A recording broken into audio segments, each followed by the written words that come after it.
to Novel Idea.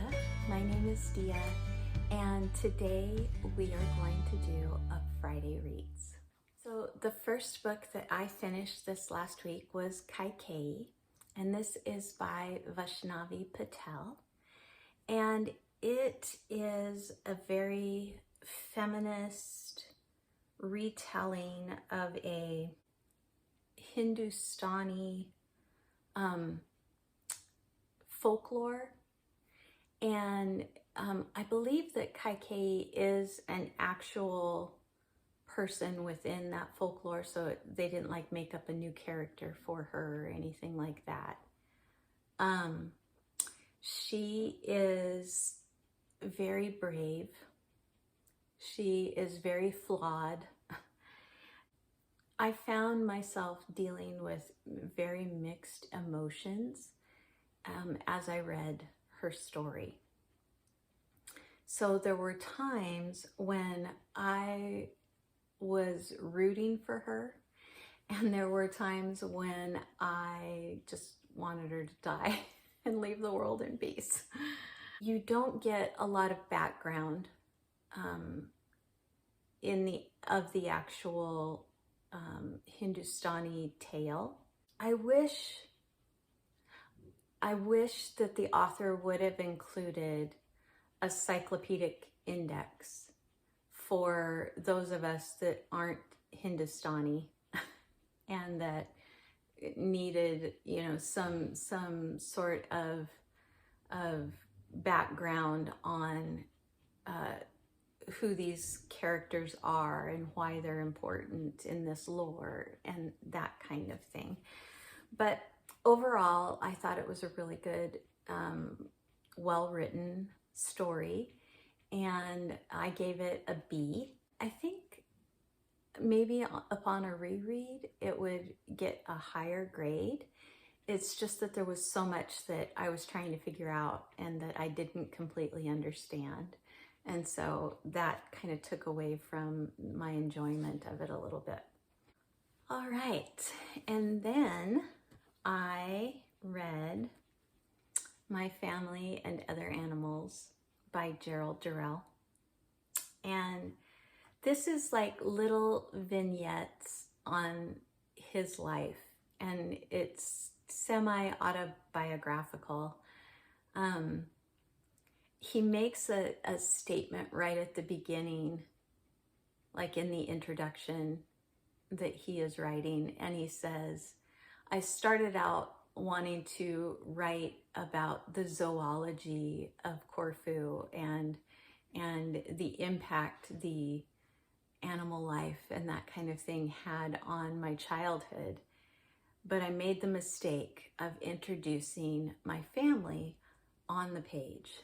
And once they were there, there was no getting rid of them. And this is one of the funniest books I have read in a very, very long time. And it didn't start out that way. I almost put it aside and didn't want to pick it back up because I was a little perturbed at the oldest brother in this. One of the brothers and sisters, the mom, and the other characters in this book are very distinct. Play-by-play of daily life. It's so much fun. And Gerald is the youngest in the family, and it is, in the tone of this book, is such an impish younger brother kind of tone. And it's just it's so wonderful. I really enjoyed my time in this book. And this was an A, strong A, 97%. And if it wouldn't have been for the beginning of this being so frustrating to me, I would have given it an even higher grade. But I laughed until I cried. It was so much fun. All right, and then I read A Sky Painted Gold, and I've already returned this one to the library. this is by Laura Wood, I think. I'll put a picture. So Laura Wood, and this was a very Gatsby looking book. It was recommended by Miranda Mills over on her channel, and it was a great summer read. It's a coming of age story. Even though the cover is Gatsby-esque and it has maybe some sort of kind of tones of the Gatsby story, it is way more innocent than Gatsby and a much more beautiful story, I think, than Gatsby was. I think Gatsby has some very good lessons to learn, and it has some very good what not to do in the story that's pointed out. But this one was just, it was sweet, it was poignant, it was a story, like I said, of coming of age, where she is growing up, and the things that she is learning and the things that she is hanging on to are things that you hope your child will learn and hang on to as they grow up. It's set in the 1920s. It's on the quote-unquote English Riviera. It's set in Cornwall. It's hopeful, it's honest. I really kept waiting for the shoe to drop, so to speak, because I was enjoying it so much, and I knew that there was going to be some sort of love story in there. And it's about a girl who wants to become a writer, is tired of small town life and living in a big family where she's, you know, sort of anonymous. That's the way she sees herself anyway. The other shoe never dropped. It was lovely the whole way through. So it's about a girl named Louise, and like I said, she wants to be an author. She's grown up on the Cornish coastline, on a farm, has a large family, and one summer she decides to swim across this little channel area to an island that when the tide is out, you can actually walk across the causeway. So anyway, she swims across, and she does this often because there's a large house on the other side, and she wants to pretend to be somebody that she isn't.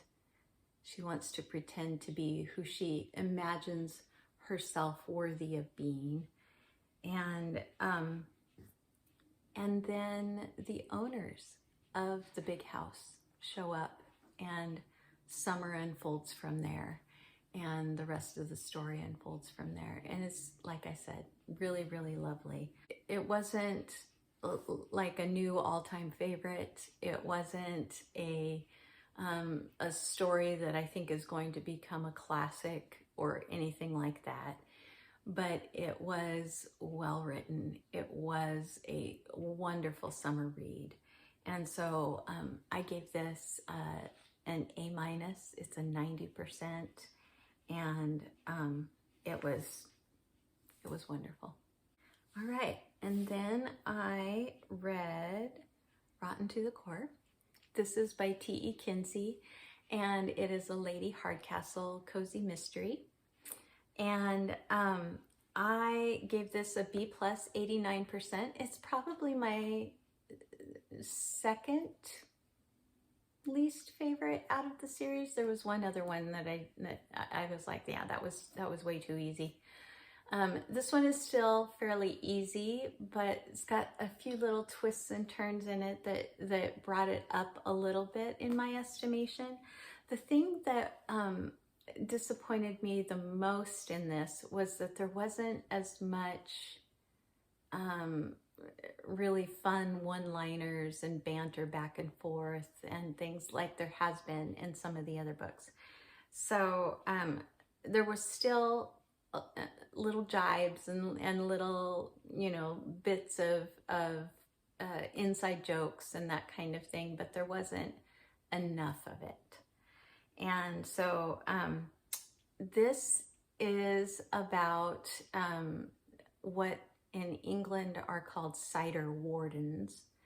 And they are like a group, almost like the Masons. They're very secretive. They have their own kind of rituals and their little things that they try to keep secret from everybody else. And one of them is killed at the beginning of the book. And so it's basically Lady Hardcastle and Florence, her lady's maid, trying to figure out the whodunit and stay alive themselves in the process. And they do solve it under pressure, very much under pressure. And the other thing about this one that I didn't love as much is that you weren't given enough clues to be able to solve it yourself, which is not the case usually. I mean, I could pick out who I thought was probably going to be the killer, but I couldn't have told you why, because like I said, there just wasn't enough of a clues given in the story. So anyway, this one was B+, 89%, and I still loved it, still enjoyed it, still going to go on with the rest of the series as he writes them. And that was Rotten to the Core. And then I finished Age of Assassins. This is by R.J. Barker. I don't know the name of the trilogy, you guys, I'm sorry. But this was excellent. R.J. Barker has not let me down. I have thoroughly enjoyed him. So this was an A-. This was a 93%. And let me tell you a little bit about it. This is not a full-on killing spree. Even though it is about assassins, it's much more about the characters than it is a plot-driven novel. Even though there's a plot, it's much more about the apprentice to an assassin. And an assassin in this world is almost like a badge of office.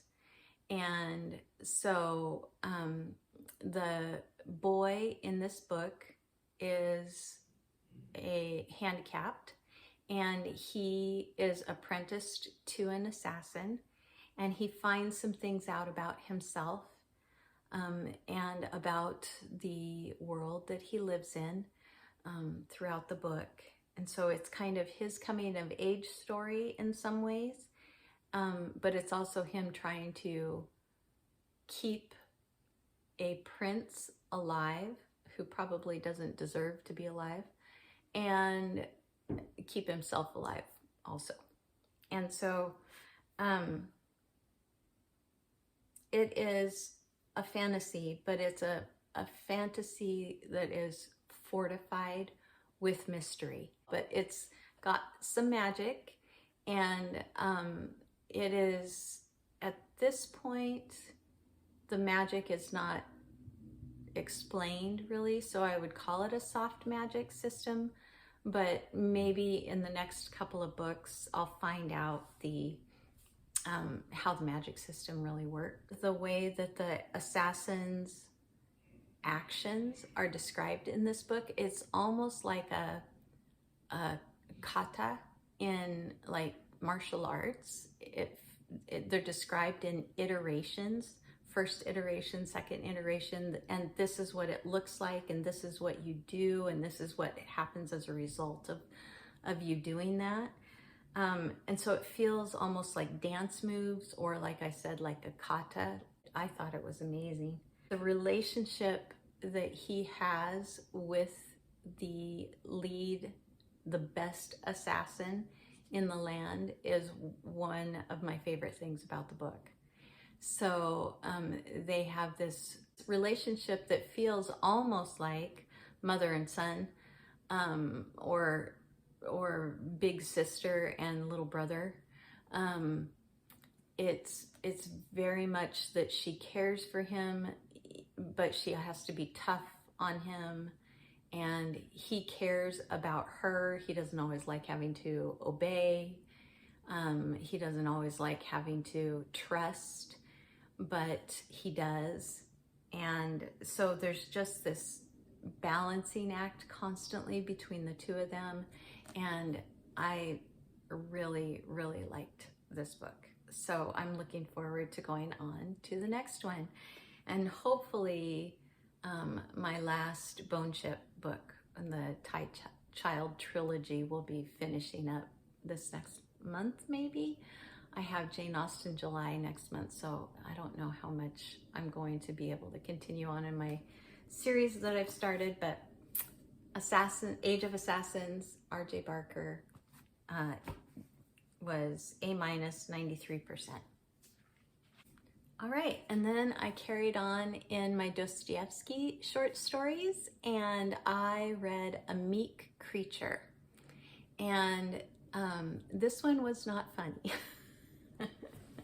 I did not laugh in this book the way that I did in the first two stories. So this one is more of like a character analysis, I think. It's a descent into delirium almost. And it talks about themes of freedom versus captivity, and about inferiority versus superiority versus equality versus inequality, that kind of thing. And it's about a man who sees a woman that he finds beautiful, which is what attracts him initially. And she's very meek, very quiet. And he wants to help her. He wants to show her love, and proceeds to marry her. And then it's just about basically this descent of not honoring her for who she is, and wanting to hold her so closely and so tightly that freedom and love disappear. And so this one was more difficult to read because it was not funny, but I think that story is going to stick with me longer than the first two did. I gave it an A, 95%. And then I read another one. I've also returned to the library, and that was Spear. And this is by Nicola Griffith. And it's a novella, and it is a gender-bending retelling of the Arthurian legend. It focuses mainly on one of the Knights of the Round Table, his story. And like I said, it's gender bent, and so he is a she in this story. And it is the story of Merlin's sister's child. I thought it was so well written. The main themes of it are things like becoming more than the sum of your parts, not being subject to like how you were raised or who raised you or who didn't raise you, and kind of rising above your circumstances, choosing to be your own person, letting yourself be known by others that you want to be known by, not holding secrets so closely that you are never known, truly known by other people. It does have magic in it, of course, you know, Merlin's sister. It does have magic in it, but it is a soft magic. It's never explained. It's just kind of born with it kind of thing. And I don't think she even totally understands it. And so you just kind of have to roll with it. The one thing that I kind of docked points for was that there are things that happen in the story that happen as a result of her magic being able to let her know kind of what's about to happen. And so she's either able to help it out or keep it from happening. And it just made it seem a little too easy in that respect. But other than that, I thought it was a fantastic book. And so I gave this an A minus, 92%. All right. And then I finished off the week with Murderbot. And I read the 6th Murderbot book. And these are by Martha Wells. And this one was called Fugitive Telemetry. I didn't enjoy this one as much as I have some of the others. They are wonderful, kind of almost episodic. It's just easy to start one, finish one, and walk away feeling like you watched an episode of Star Trek, or you watched an episode of Battlestar Galactica or something like that. It just feels finished. It feels like, okay, we're on to the next adventure next week. And so it feels episodic in that way. And I've enjoyed them simply for that reason. Also, they, in the past, have been quite funny. Murderbot is a little bit snarky, and I really like that about him. But with this book, we didn't get so much of that. And he was talking much more to himself, and we weren't having so much interaction with other bots or other pieces of machinery or that kind of thing, or even with his human friend group that we've gotten in past books. And so we didn't get as much of that, and we were just kind of stuck with Murderbot talking to himself quite a lot. So it wasn't quite as enjoyable of a book for me.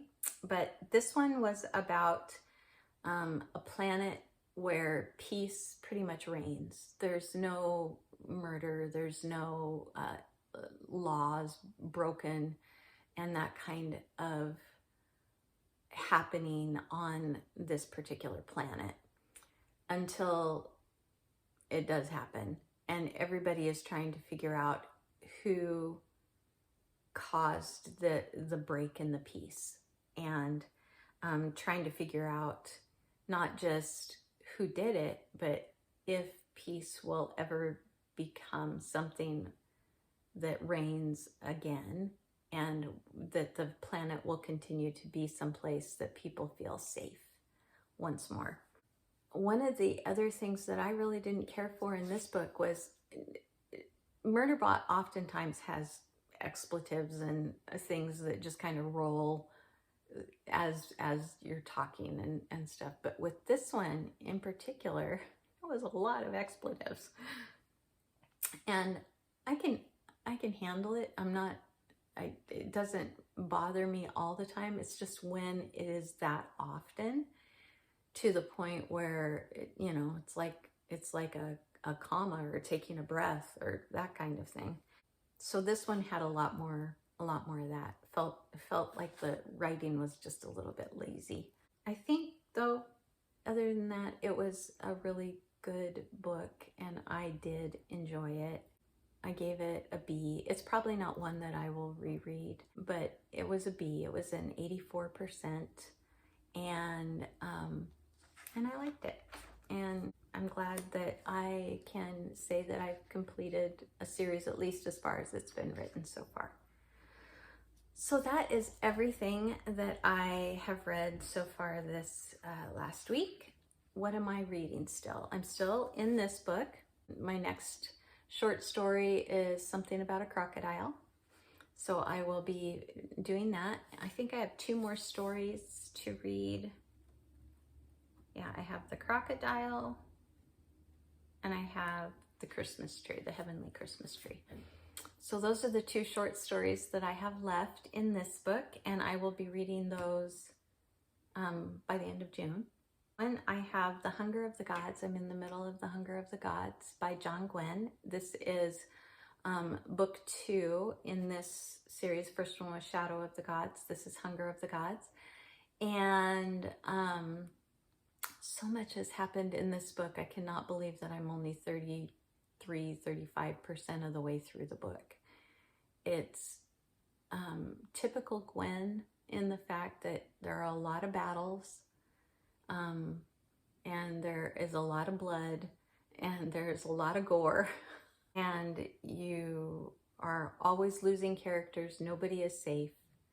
So it's typical Gwynn in that respect, but I just feel like I've had so much of it so far that I'm ready for something else to happen if I'm going to have 70% of this book left to read. Anyway, I'm in the middle of The Hunger of the Gods. What else am I in the middle of? I am in the middle of A Magic Steeped in Poison. I do not remember who that is by. Picture.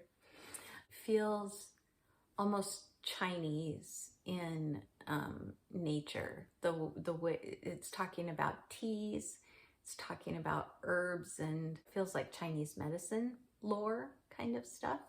I don't know for sure that that's what it is. I'm only about 10% of the way through that one.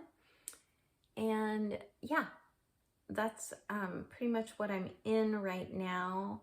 And I have no idea what else I'm going to read after that. Okay, so that is everything, I think, you guys. I hope that you all have a wonderful weekend. We don't have any big plans. We are finally having some sunshine and warm weather, and we're enjoying that, but I don't think that we have any big plans for the weekend. What are your plans? And let me know down in the comments what you guys are reading right now.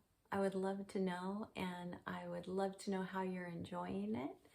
And I will see you guys in the next video. Like if you liked it, subscribe if you want to. Bye, everyone.